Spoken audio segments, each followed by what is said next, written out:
Good morning friends. आज से हम एडिटोरियल एनालिसिस करेंगे आईएएस की तैयारी के ऊपर। तो आज हम इंडियन एक्सप्रेस के जो एडिटोरियल्स हैं उनको डिस्कस करेंगे।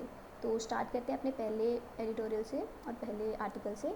तो ये आर्टिकल है द ग्रेन माउंटेन। इसमें बताया गया है कि कैसे ये जो एफसीआई के अंदर हमारे जो स्टॉक पड़ा होता है उसकी कैसे कैसे उसको हम यूज़ कर सकते हैं। तो जैसे अभी कोरोना वायरस के केसेस चल रहे हैं, तो उसमें अभी बताया गया है कि प्रधानमंत्री गरीब कल्याण योजना के अंदर कैसे गवर्नमेंट ने जो गरीब लोग हैं और बीपीएल कैटेगरी में आते हैं, जैसे बिलो पॉवर्टी लाइन और अबव पॉवर्टी लाइन को कैसे जो स्टॉक हमारा एफसीआई में पड़ा है उसको डिस्ट्रीब्यूट किया है एट वेरी रीजनेबल कॉस्ट।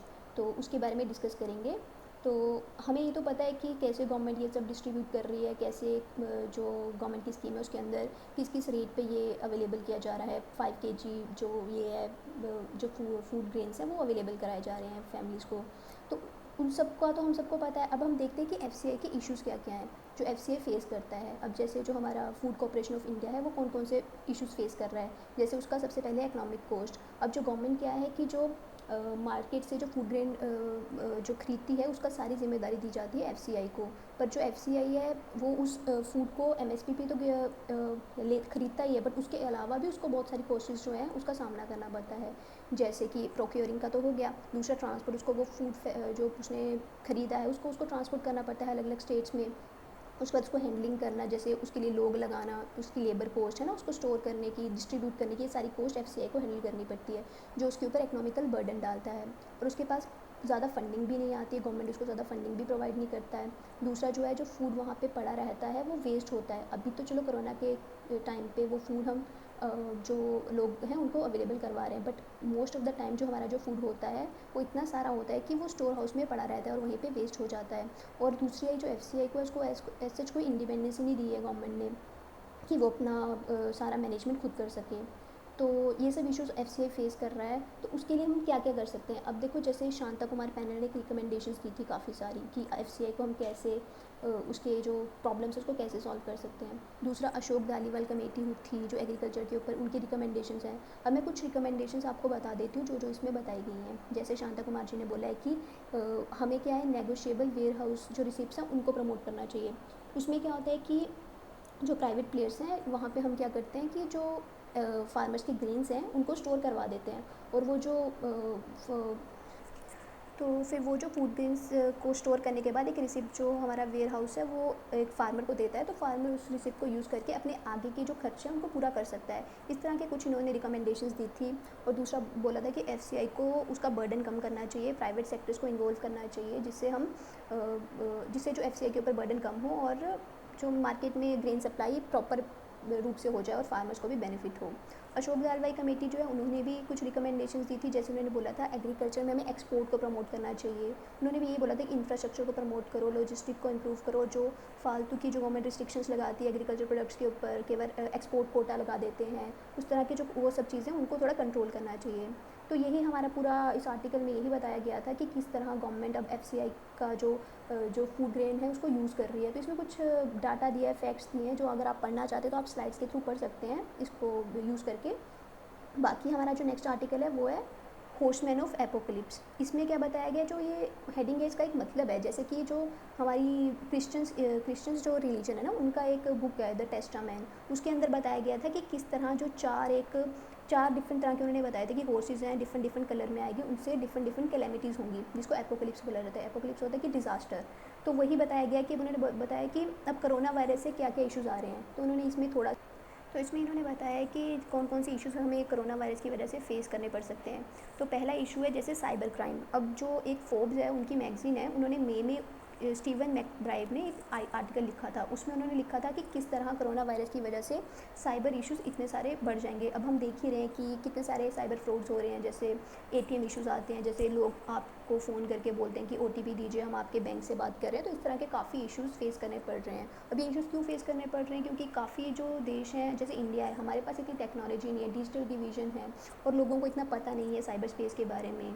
तो इन सब की वजह से ये जो इश्यूज़ हैं हमें फेस करने पड़ रहे हैं। और दूसरा क्या है, जियो पॉलिटिकल टेंशन्स आ रही हैं। हमें पता है कि जैसे यूएसए चाइना के अंदर कितनी टेंशन्स आ रही हैं। चाइना की जो पॉलिसी है, जो बाकी देशों के ऊपर अपना रूल लगाना चाहता है, चाइना इंडिया के साथ भी लड़ाई कर रहा है या कैसे उस वो बॉर्डर्स में डिस्प्यूट्स हो रहे हैं हमारे, ये सब टेंशन्स भी आ रही हैं, क्योंकि चाइना बेनिफिट ले रहा है। अब उसको पता है कि कोरोना वायरस फैला हुआ है, तो लोग जो नेशंस हैं वो उन सब चीज़ों में अटके हुए हैं, तो वो क्या कर रहा है, उन सब चीज़ों का फ़ायदा लेके जियोपॉलिटिकल टेंशन्स क्रिएट कर रहा है। अब दूसरा क्या है कि कुछ नेशंस है जैसे ईयू, उनमें भी प्रॉब्लम्स, उनको भी प्रॉब्लम्स फेस करनी पड़ रही हैं, तो वो भी इश्यूज़ हमें फेस करने पड़ रहे हैं। अब नेक्स्ट है कि जैसे अभी इसमें एग्जांपल दिया कि जो नॉर्वे है, उसने बाकी सभी जो उनके आसपास के नेशंस है ईयू में, वहाँ पे रिस्ट्रिक्शंस हटा दिए हैं, बट स्वीडन के ऊपर रिस्ट्रिक्शंस इम्पोज कर दिए हैं। अब स्वीडन के साथ क्या था, पहले उनका कोई बॉर्डर के साथ उनकी कोई ऐसा नहीं था कि मतलब आ जा सकते थे बिना किसी रिस्ट्रिक्शंस के, बट अब क्या है कि स्वीडन में केसेस इंक्रीज़ हो रहे हैं, तो उसकी वजह से नॉर्वे ने उनके ऊपर भी रिस्ट्रिक्शंस लगा दिए हैं, तो इससे क्या होता है कि देशों के बीच में राइवलरी बढ़ती है, तो ये इशू में फेस करना पड़ रहा है।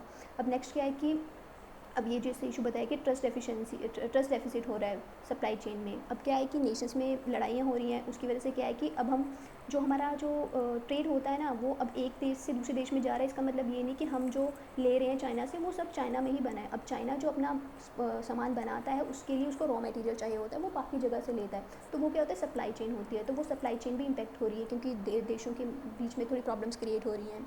अब दूसरा क्या है, अब नेक्स्ट प्रॉब्लम क्या है कि जो देश हैं वो सेल्फ एफिशिएंसी की तरफ प्रमोट कर रहे हैं। लाइक हम देख रहे हैं अमेरिका फर्स्ट पॉलिसी है ना, इंडिया में भी मोदी जी ने अभी आत्मनिर्भर भारत को लॉन्च किया है, तो ये सब नेशंस ये सब चीज़ें कर रहे हैं, जिससे क्या है कि जो ग्लोबलाइजेशन है उसको भी एक तरह से हर्डल क्रिएट किया जा रहा है। अब जैसे एग्जांपल में इसमें बताया कि फ्रांस भी खुद को, अब फ्रांस की जो पॉलिसी है ना कोविड के टाइम पे, इन्होंने बोला है कि हम अपनी मेडिकल सप्लाई खुद करेंगे, हम किसी और देश के ऊपर डिपेंड नहीं रहेंगे। और जैसे इंडिया भी आत्मनिर्भर भारत के ऊपर शिफ्ट कर रहा है, अमेरिका की फर्स्ट पॉलिसी, तो ये सब बताया गया इस आर्टिकल में। तो इसमें जो राइटर हैं वो यही बता रहे हैं कि किस तरह से जो कोविड की वजह से क्या क्या हमें प्रॉब्लम्स फेस करनी पड़ रही हैं। अब इसमें हम सॉल्यूशन क्या ले सकते हैं कि गवर्नमेंट जो सारी नेशंस हैं इन सबको एक साथ मिलके एक डिस्कशन करनी चाहिए, या इन सब के इस मैटर को सॉल्व करने की कोशिश करनी चाहिए, नहीं तो इससे क्या होगा कि रिफ्ट्स ज़्यादा बढ़ेंगी और जियोपॉलिटिकल टेंशन्स और बढ़ेंगी। तो ये आर्टिकल था हमारा जो द हॉर्समैन वाला था, और हॉर्समैन ऑफ एपोकलिप्स। तो नेक्स्ट आर्टिकल की तरफ मूव करते हैं। अब ये आर्टिकल भी जो है आज के इंडियन एक्सप्रेस में आया है।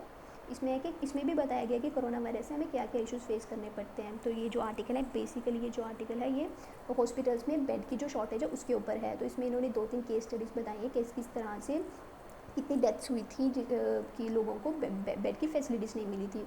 तो इसमें इन्होंने एक बताया कि सुप्रीम कोर्ट की जजमेंट आई थी पश्चिम बांगा खेत मजदूर समिति वर्सेस स्टेट ऑफ बांग्लादेश 1996 में। इसमें क्या होता है, एक मजदूर था जो ट्रेन से गिर गया था, तो उसको हेल्थ फैसिलिटीज़ प्रोवाइड करनी थी, तो पहले उसको गवर्नमेंट हॉस्पिटल लेके जाया गया जहाँ पे उसको फर्स्ट एड दी गई, उसके बाद उसको रेफ़र किया गया, बट प्राइवेट हॉस्पिटल्स और बहुत सारे गवर्नमेंट हॉस्पिटल्स ने उसको डिनाई कर दिया इस बेसिस पे कि हमारे पास यहाँ फैसिलिटीज़ नहीं है या बेड की फैसिलिटीज़ नहीं है। तो उसी तरह का ये केस था। तो उसमें क्या था कि सुप्रीम कोर्ट ने बोला था कि जो denial of medical emergency is violation of right.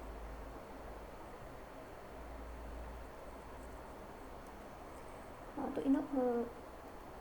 तो इसमें उन्होंने बताया गया है कि ये वायलेशन ऑफ आर्टिकल 21 है। सॉरी, यहाँ पे गलती है तो आप इसको प्लीज़ करेक्ट कर लेना। उन्होंने बोला था डिनाइल ऑफ मेडिकल इमरजेंसी जो है वो violation of right to life under article 21, ठीक है, उसका वायलेशन है। तो इसमें उन्होंने कुछ रिकमेंडेशंस दी थी। उन्होंने बोला था कि सेंट्रल बेड ब्यूरो जो है उसको सेटअप करना चाहिए गवर्नमेंट को, जिसका वर्क होगा कि वो सारे जो हॉस्पिटल्स हैं उनका एक कोलैब बनाएगा और उन सारा डाटा कलेक्ट करेगा कि कौन से हॉस्पिटल में कितने बेड की फैसिलिटीज़ अवेलेबल हैं। तो जिससे क्या है कि अगर ऐसी कोई कैलेमिटी आती है तो उसमें क्या है कि आप उस बेड ब्यूरो से मतलब कनेक्शन बना सकते हैं और उनसे पूछ सकते हैं कि कौन से हॉस्पिटल में बेड की अवेलेबिलिटी है, ताकि हम पेशेंट्स को उस जगह ट्रांसफ़र कर सकें। तो इसका बहुत ही अच्छा यूज़ हो सकता था अगर इस टाइम, अब 1996 की सुप्रीम कोर्ट ने जजमेंट दी है, बट आज तक इसके ऊपर कुछ वर्क नहीं किया गया है। बट अगर उसके ऊपर वर्क किया जाता तो आज शायद जो हमारे पास ये इतने सारे केसेस आ रहे हैं जिसमें बेड की अनअवेलेबिलिटी की वजह से डेथ्स हो रही हैं, तो वो सब चीज़ों को काउंटर किया जा सकता था। अब जो जैसे कि एग्जांपल दिया है कि दिल्ली की कोरोना ऐप है। अब ये जो ऐप है इसमें ये क्या है कि आप इस ऐप को यूज़ करके कौन सा हॉस्पिटल में बेड की अवेलेबिलिटी है उसको सर्च करके उस हॉस्पिटल में जा सकते हैं। तो इसी तरह उन्होंने यही बताया कि अगर सुप्रीम कोर्ट की इस जजमेंट को इम्प्लीमेंट किया गया होता, अब जिसको इतने साल हो चुके हैं, तो शायद हमें ये सब फेस नहीं करना पड़ता। तो अभी हम चलते हैं नेक्स्ट आर्टिकल के ऊपर। नेक्स्ट आर्टिकल है आयुर्वेदा डिज़र्व्स बेटर। अब ये आर्टिकल क्यों आया है, इसमें क्या था, अब आपको पता है कि बाबा रामदेव जी ने एक मेडिसिन निकाली थी, तो जिसने एक वो बोला था कि वो कोरोना को ठीक कर देंगे, बट अब वो काफ़ी चीज़ों के ऊपर वो खरी नहीं उतरी है। तो उसके ऊपर ये जो राइटर हैं ये बता रहे हैं कि आयुर्वेदा में बहुत सारे वो हैं, मतलब उसको हम एक ही नज़रिए से नहीं देख सकते, उसमें और भी बहुत सारी चीज़ें जो उसको बहुत अच्छा बनाती हैं। तो अब आर्टिकल में तो ऐसे जितना कुछ लिखा नहीं, उन्होंने अपनी स्टोरीज़ ही बताई हैं, तो हम इसमें देख लेते हैं आयुर्वेदा क्या क्या इश्यूज़ फेस कर रहा है। तो सबसे पहले आयुर्वेदा जो इशू फेस कर रहा है वो है नो प्रॉपर स्टैंडर्डाइजेशन। अब इसमें क्या है कि जो आयुर्वेदिक मेडिसिन है उसमें प्रॉपर स्टैंडर्डाइजेशन नहीं होती। लोग जो है जितने भी फार्मा एजेंसीज हैं वो अपने तरीके से ही मेडिसिन बनाई जा रही हैं, उनकी प्रॉपर उनकी चेकिंग नहीं हो रही है ना, रेगुलेशन नहीं हो रही है, बट वो करे जा रहे हैं काम। अब दूसरा क्या है कि प्लांट्स की इशू। अब इतना सारा टाइम हो चुका है, इतनी पुरानी पुरानी मेडिसिन है, अब प्लांट्स की अवेलेबिलिटी नहीं है। अब आयुर्वेद की बुक्स में तो बहुत कुछ लिखा है कि ये वाला प्लांट चाहिए, वो वाला प्लांट चाहिए। अब क्या है कि प्लांट की आइडेंटिफिकेशन करना बहुत डिफिकल्ट है, वो भी इशू आता है। अब दूसरा क्या, क्वैकरी। अब कौन सा है कि कोई भी घर बैठा बैठा बोल देता है कि मैं ट्रीटमेंट करूँगा, मैं ट्रीटमेंट कर सकता हूँ, तो वो सब चीज़ें। क्वैकरी क्या होता है कि झोला छाप डॉक्टर, जो डॉक्टर नहीं है, डिग्री नहीं है, बट फिर भी उन्होंने किसी से सीखा हो या किसी डॉक्टर के साथ काम किया, तो वो अपने आप को डॉक्टर समझ लेते हैं। दूसरा टाइम टेकिंग। अब आयुर्वेद में क्या है कि आपको अगर किसी प्रॉब्लम को ट्रीट करना है तो उसके लिए टाइम बहुत लगता है, क्योंकि आयुर्वेद में सिम्टम्स को ट्रीट नहीं किया जाता, आयुर्वेद में प्रॉब्लम की जड़ को ठीक किया जाता है। तो इसलिए इसमें बहुत सारा टाइम लगता है, तो उसकी वजह से भी थोड़े इश्यूज़ फेस करने पड़ते हैं आयुर्वेदा को। नेक्स्ट है हमारा जो एजुकेशन सिस्टम, वो सारा हमारा थ्योरी पे बेस है। आपको क्रैमिंग करवाए जा रहे हैं, रट्टा लगवाए जा रहे हैं, उसमें कभी प्रैक्टिकल नॉलेज के ऊपर इतना फोकस नहीं किया जा सकता। तो उस एजुकेशन सिस्टम को भी हमें थोड़ा चेंज करना पड़ेगा। नेक्स्ट है प्लांट एक्सटिंक्शन। अब आपको पता है क्लाइमेट चेंज हो रहा है, जिसकी वजह से जो हमारे प्लांट्स हैं वो एक्सटिंक्ट हो रहे हैं। तो वो जो आयुर्वेदा के जो बहुत सारे बेनिफिशियल प्लांट्स होते हैं उनकी केयर नहीं की जा रही है, तो वो एक्सटिंक्ट हो रहे हैं, तो जिसकी वजह से आयुर्वेदा को बहुत सारी प्रॉब्लम्स फेस करनी पड़ती हैं। अब नेक्स्ट है कि हम क्या रिकमेंडेशंस दे सकते हैं। तो रिकमेंडेशंस में यही दे सकते हैं कि आयुर्वेदा का प्रॉपर रेगुलेशन होना चाहिए, स्टैंडर्डाइजेशन होना चाहिए। मिनिस्ट्री ऑफ आयुष को प्रॉपर एक बोर्ड का वो करना चाहिए, बनाना चाहिए, जो पूरी इसकी स्टैंडर्डाइजेशन करे, है ना। बोटेनिकल गार्डन्स को प्रमोट करना चाहिए ताकि हम अपने प्लांट्स को प्रिजर्व कर सकें, जो हमारे प्लांट्स एक्सटिंक्ट हो रहे हैं या जो वैल्यूएबल हैं उनको बचा सकते हैं। प्रैक्टिकल नॉलेज के ऊपर फोकस करना चाहिए, स्कूल का एजुकेशन सिस्टम है उसको चेंज करना चाहिए, है ना। अब जो आयुर्वेदिक यूनिवर्सिटीज़ हैं उनमें प्रॉपर प्रैक्टिकल ट्रेनिंग को सपोर्ट करना चाहिए, है ना। और जैसे जो फार्मास्यूटिकल कंपनीज़ हैं जो आयुर्वेदा में वर्क करती हैं, उनके साथ हमारे कॉलेजेस को कोलैबोरेट करना चाहिए ताकि प्रैक्टिकल नॉलेज बढ़े, है ना। तो ये सब हम कर सकते हैं। अब गवर्नमेंट ने भी कुछ स्टेप्स लिए हैं, जैसे ई औषधि लिया है, जिसमें वो उसमें आयुर्वेदिक मेडिसिन को रेगुलेशन दे रहे हैं, लाइसेंस दे रहे हैं, तो उससे थोड़ा रेगुलेशन और स्टैंडर्डाइजेशन इंप्रूव हो रहा है। एक और इनिशिएटिव है जैसे फार्मेको विजिलेंस, उसमें क्या है कि उसमें भी सेम यही है कि रेगुलेशंस को प्रमोट किया जा रहा है आयुर्वेद में, कि कैसे उसको स्टैंडर्डाइज करवाया जा सकता है। अब कोई भी अगर वो है, कोई भी फार्मास्यूटिकल अपनी मेडिसिन को बेचता है, तो उसमें जो फार्मेको विजिलेंस है वो उसकी पूरी चेकिंग करता है कि वो आयुर्वेदिक लाइसेंस है, रेगुलेटरी है, कि स्टैंडर्ड्स को वो कर रही है, एडहेयर कर रही है, मतलब उनका पालन कर रही है कि नहीं। तो इस तरह से कुछ इनिशिएटिव्स लिए हैं गवर्नमेंट ने। अब और भी बहुत सारे इनिशिएटिव ले रहे हैं, जैसे कमीशंस बनाए जा रहे हैं, आयुर्वेद कमीशन या यूनानी कमीशन, ये सब बोर्ड्स बनाए जा रहे हैं, तो वो हम आगे देखेंगे जो गवर्नमेंट करता है। अब हमारा नेक्स्ट आर्टिकल पे चलते हैं, जिसका है कि यूएसए ने हुवेई जो कंपनी है और ZTE है, इनके ऊपर सैंक्शंस लगा दिए हैं। तो अब यूएसए क्या बोल रहा है, यूएसए बोल रहा है कि उन्होंने रीजंस क्या दिए हैं सैंक्शंस लगाने के। तो पहला उन्होंने रीज़न दिया है कि जो फाउंडर है वो क्लोज मेंबर है चाइना की कम्युनिस्ट पार्टी का, कि मतलब उनके लिंक है चाइना की पार्टी के साथ, और ये हमारे ऊपर नेशनल सिक्योरिटी के ऊपर थ्रेट है, क्योंकि ये जो हमारा डाटा चोरी करके चाइना को देते हैं और चाइना हमारे ऊपर स्नूपिंग करता है। स्नूपिंग का मतलब जासूसी करता है, या हमारे लोगों के ऊपर पूरी उनकी जानकारी उनके पास पहुँच जाती है। और दूसरा उन्होंने ये इल्ज़ाम लगाया कि ये जो है यूएसए ने ईरान के ऊपर सैंक्शंस लगाए थे, उनको भी वायलेट किया इन्होंने, कि इन्होंने ईरान को कुछ अपने इक्विपमेंट्स बेचे हैं। ऑल्दो कि यूएसए ने सैंक्शंस लगाए थे ईरान के ऊपर, उसके बाद भी इन्होंने अपने इक्विपमेंट्स उनको बेचे हैं, तो वो इन्होंने एक आरोप लगाया है।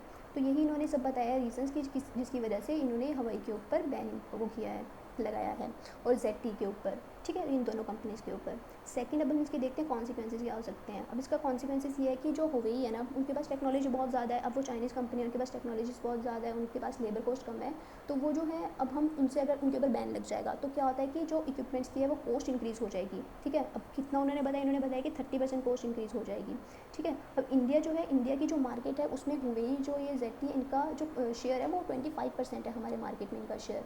अब जैसे एयरटेल है, वो 30% जो अपनी इक्विपमेंट्स है वो चाइना के जो मार्केट है वहाँ के प्लेयर्स के इक्विपमेंट्स बने होते हैं, उनको यूज़ करता है। अब वोडाफोन में उनका शेयर 40% है, BSNL में भी 40% शेयर है ZTE का, कि मतलब उनके इक्विपमेंट्स हम यूज़ करते हैं। तो इस तरह से ये प्रॉब्लम्स है जो हमें फेस करनी पड़ रही हैं।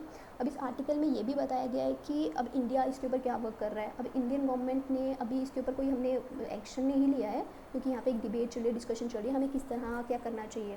अब जो हमारे प्राइवेट प्लेयर्स हैं वो तो गवर्नमेंट को यही बोल रहे हैं कि हमें बैन नहीं लगाना चाहिए, क्योंकि हमारी कोस्ट पे इम्पैक्ट पड़ेगा। क्योंकि हुवेई ने भी गवर्नमेंट को बोला है कि हम लोग जो है कि आपका डाटा को यूज़ नहीं करेंगे, हम सिर्फ आपको इक्विपमेंट्स प्रोवाइड करेंगे, तो वो भी एश्योरिटी दे रहे हैं गवर्नमेंट को कि ऐसा कुछ नहीं होगा।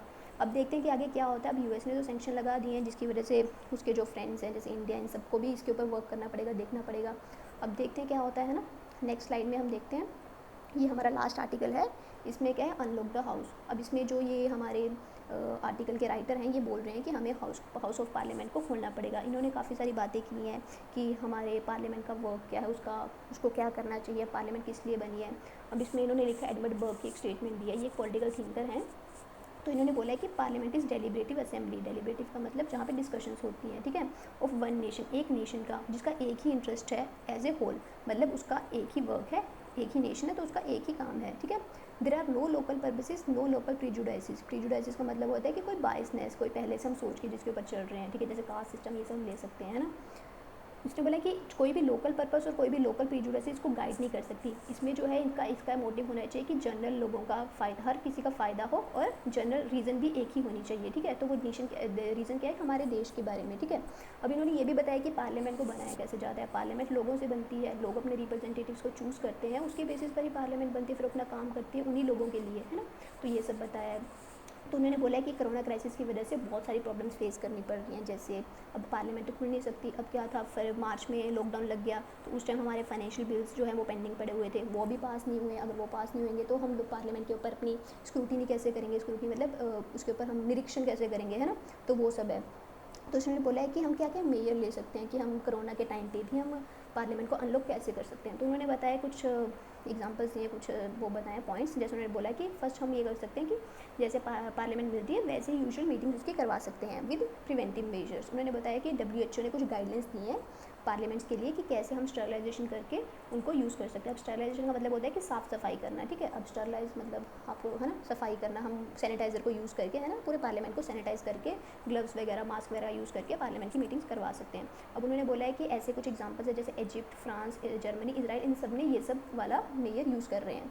सेकेंड ऑप्शन है हमारे पास वीडियो कॉन्फ्रेंसिंग की, हम वीडियो कॉन्फ्रेंसिंग के थ्रू यूज़ कर सकते हैं। उसमें उन्होंने एग्जांपल्स दिए Indonesia, Venezuela, south Africa, Brazil, ये वाले नेशंस ये सब यूज़ कर रहे हैं। नेक्स्ट है हमारे पास हाइब्रिड। उन्होंने बोला कि जो लोग ऊपर के मॉडल है ना, या तो यूजुअल मीटिंग कर लो और साथ में ही वीडियो कॉन्फ्रेंसिंग, कुछ लोग वहाँ पे चले जाएँ, कुछ लोग वीडियो कॉन्फ्रेंसिंग के थ्रू पार्लियामेंट की डिस्कशन कर लें, तो उसको उन्होंने हाइब्रिड बोला है। तो ये कहाँ पे यूज़ हो रहा है, यूके में और फिलीपींस में। तो उन्होंने बोला इस तरह से हमें पार्लियामेंट की डिस्कशन को स्टार्ट करना चाहिए, क्योंकि क्या है कि हमारे देश को अगर चलाना है तो पार्लियामेंट का होना बहुत ज़रूरी है, उसकी मीटिंग्स होना ज़रूरी है। क्योंकि अभी हमारा देश बहुत सारी इशूज़ फेस कर रहा है, अब लोगों को पता ही नहीं है कि गवर्नमेंट क्या कर रही है। बट अगर पार्लियामेंट होगा तो लोगों को पता चलेगा कि गवर्नमेंट क्या क्या इशूज़ डिस्कस कर रही है। और अपोजिशन के पास भी एक स्टैंड हुआ कि वो अपने जो क्रिटिसिज्म है गवर्नमेंट की पॉलिसीज़ को उनको क्रिटिसाइज़ कर सके, और नए सॉल्यूशंस की भी एक वो हो सकती है। तो और इसमें थोड़ा सा बताया गया है कि अगर आप पॉलिटी की बुक पढ़ेंगे लक्ष्मीकांत, तो उसमें जैसे बोला है कि पार्लियामेंट के 2 सेशन के बीच में 6 महीने से ज़्यादा का गैप नहीं होना चाहिए। तो वो भी गैप हमारा नया सितंबर में ख़त्म हो जाएगा 6 मंथ का। तो यही है कि पार्लियामेंट को उससे पहले शुरू होना पड़ेगा। अब डिफरेंट सेशन भी बताए हैं पॉलिटी में, तो आप वो सब पढ़ सकते हैं खुद, है ना। अब उनको पढ़ लेना कि मॉनसून सेशन, बजट सेशन, है ना, ये और विंटर सेशन, ये सब सेशन जो पार्लियामेंट के होते हैं। तो और ये बताया गया कि प्रोरोगेशन क्या होता है, एडजॉर्नमेंट क्या होता है, तो आप इन सब के बारे में पढ़ लेना, है ना। वैसे मैं बता देती हूँ एडजॉर्नमेंट क्या होता है। उसमें क्या है कि आप पार्लियामेंट की कोई एक आज का जो सेशन है उसको रोकना है तो हम एडजॉर्नमेंट करते हैं। बट हमने पूरे पार्लियामेंट का सेशन जैसे मॉनसून सेशन उसको ख़त्म करना है तो प्रोरोगेशन करते हैं। अब जो एडजॉर्नमेंट है वो हमारा जो स्पीकर है वो करता है, बट जो प्रोरोगेशन है मतलब पूरे सेशन को ही ख़त्म करना है वो हमारे प्रेसिडेंट करते हैं। तो यही सब इसमें बताया गया, तो आप उसके बारे में थोड़ा सा पॉलिटी में पढ़ लेना। तो आज की हमारी डिस्कशन यहीं पे ख़त्म होती है। अगर आपको कोई भी इश्यूज़, कोई भी आपको लगता है कि इसमें और भी इम्प्रूवमेंट की जा सकती है, आप बता सकते हो। और thank you for listening, bye, take care.